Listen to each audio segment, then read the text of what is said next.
Hi hello అందరికీ నమస్తే. ఇప్పుడు మనం దూరదర్శిని కలిపింది ఇద్దరిని అనే సినిమా గురించి మాట్లాడుకుందాం. ముందుగా కథ విషయానికి వస్తే ఈ సినిమా అంతా 1990s మట్టివర్రు అనే గ్రామంలో జరుగుతూ ఉంటుంది.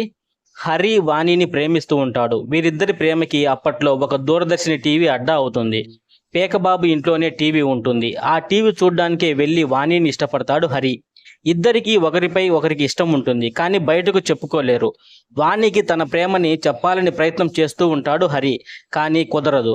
అయితే వీరిద్దరి మధ్య లవ్ ట్రాక్ నడుస్తుందని పేకబాబుకి తెలుస్తుంది. అదే సమయంలో వాణిపై మనసు పడతాడు పేకబాబు. హరిని వాణిని విడగొట్టడానికి ప్రయత్నం చేస్తాడు. వాణి అన్న పరశురాంకి లేనిపోనిది చెప్పి గొడవలు పెడతాడు. కులం పేరుతో ఊర్లోనూ గొడవలు పెడతాడు. వాణిల ప్రేమ విషయం తెలిసి పరశురాం ఏం చేశాడు? కులం గొడవలతో ఊరు ఎలా మారిపోయింది?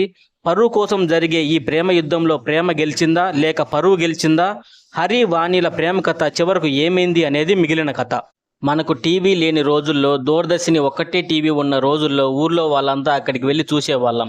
అక్కడే చాలా ప్రేమ కథలు పుట్టేవి. ఈ సినిమాలో కూడా మెయిన్గా అదే చూపించారు. దీంతో అప్పటి రోజుల్లోకి వెళ్ళొచ్చిన ఫీలింగ్ కలుగుతుంది మనకి. టీవీకి యాంటీనా ఉండటం, సిగ్నల్ సరిగా రాక దాన్ని కదిలించడం వంటి సన్నివేశాలు ఇంట్రెస్టింగ్గా ఉంటాయి. వాణికి హరిపై ఇష్టం ఉన్నా ఆమె చెప్పలేకపోవడం, ఆయన కోసం ఆమె కూడా టీవీ వద్దకు రావడం, ఇద్దరూ చూపులతో ప్రేమించుకోవడం వంటి సన్నివేశాలు ఇంట్రెస్టింగ్గా ఉంటాయి. ఫస్ట్ హాఫ్ అంతా వీరి లవ్ స్టోరీ, హీరో ఫ్రెండ్స్ చేసే అల్లరితో సాగిపోతుంది. అలాగే హీరో ఫ్యామిలీ బ్యాక్గ్రౌండ్ని చాలా బాగా ఎస్టాబ్లిష్ చేశారు. ఇంటర్వ్యూలు ఇంట్రెస్టింగ్గా ఉంటుంది. ఇక సెకండ్ హాఫ్ అంతా సీరియస్గా సాగుతుంది. ప్రేమ కోసం వీరిద్దరూ తప్పించడం, ప్రేమ విషయం తెలిసి పెద్దవాళ్ళు దూరం పెట్టడం, ముఖ్యంగా హీరోయిన్ అన్న వార్నింగ్లు ఇవ్వడం, కులం పేరుతో ఊర్లో గొడవలు జరగడం వంటి సన్నివేశాలతో చాలా ఇంట్రెస్టింగ్గా సాగుతుంది. క్లైమాక్స్ చాలా ఎమోషనల్గా ఉంటుంది. లావణ్యారెడ్డి, జెమిని సురేష్ జంటకు సంబంధించిన సీన్లు చాలా ఎమోషనల్కి గురి చేస్తాయి.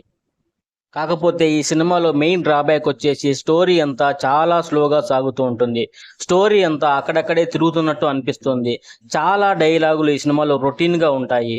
కులానికి సంబంధించిన సీన్లు ఇంట్రెస్టింగ్గా ఉంటాయి. వాటి వల్ల ఎంత నష్టం జరుగుతుందో మనకు కళ్ళకు కట్టినట్లు చూపిన సినిమా దూరదర్శిని కలిపింది ఇద్దరిని. ఫైనల్గా ఈ సినిమాకు నేనిచ్చే రేటింగ్ 2/5.